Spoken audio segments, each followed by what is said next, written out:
everyone. Buenos tardes. It is great to be here in Madrid, and my 20 years of Spanish lessons have finally paid off. I actually could use it. And Mark, thank you for what you agreed to do, being named the new UN Special Envoy. From what I hear, the last guy who had that job did an amazing job, so you have some pretty big shoes to fill. I also wanted to thank Harrison Ford. Now, why he was picked to play Indiana Jones and I was not, I don't know.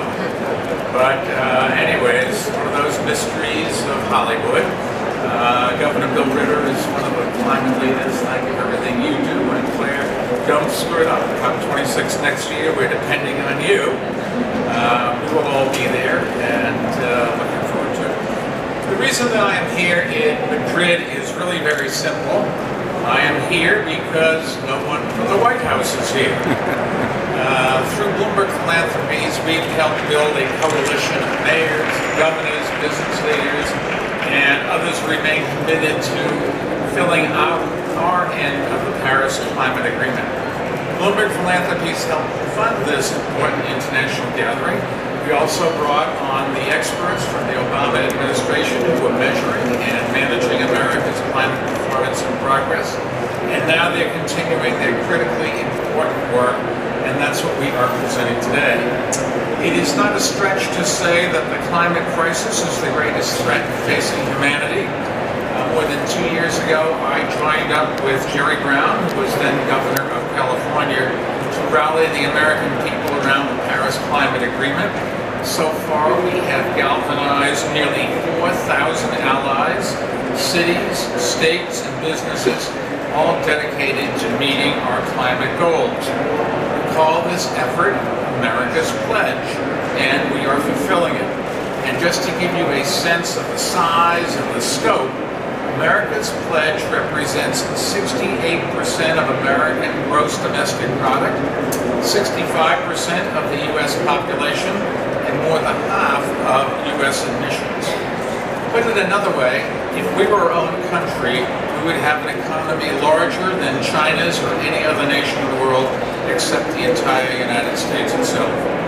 Now, some of you may recall that back in 2017 at COP25 in Bonn, we released a comprehensive survey of U.S. climate actions.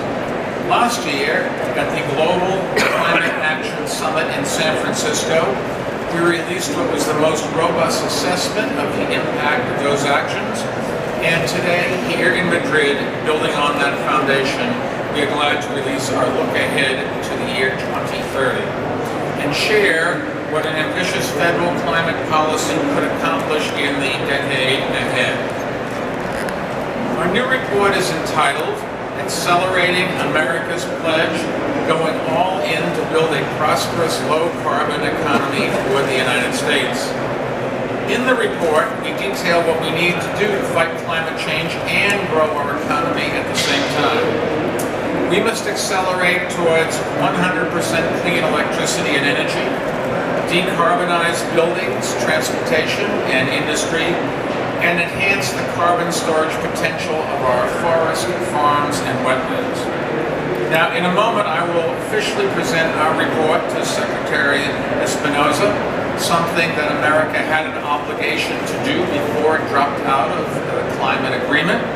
But first, let me just touch on two scenarios that it outlines. In scenario number one, in the U.S., cities, states, and businesses continue we call bottom-up leadership without federal intervention. Now again, that's not ideal. We could accomplish a lot more, a lot faster if the federal government worked with us instead of against us. But a significant expansion of bottom-up action alone could reduce U.S. emissions by 37% below 2005 levels by 2030. In scenario number two, we combine local bottom-up leadership in the U.S. with aggressive national action after the election year 2020. We've done the analysis, and this joint approach could reduce U.S. emissions by nearly half of the 2005 levels in 2030. That's encouraging. It would lay the foundation for a fully decarbonized economy by mid-century, which is in line with the goals of the Paris Agreement. So today I ask that regardless of what you hear out of Washington, you should know that the American people support our Paris goals. We continue to work to meet them. We're making encouraging progress.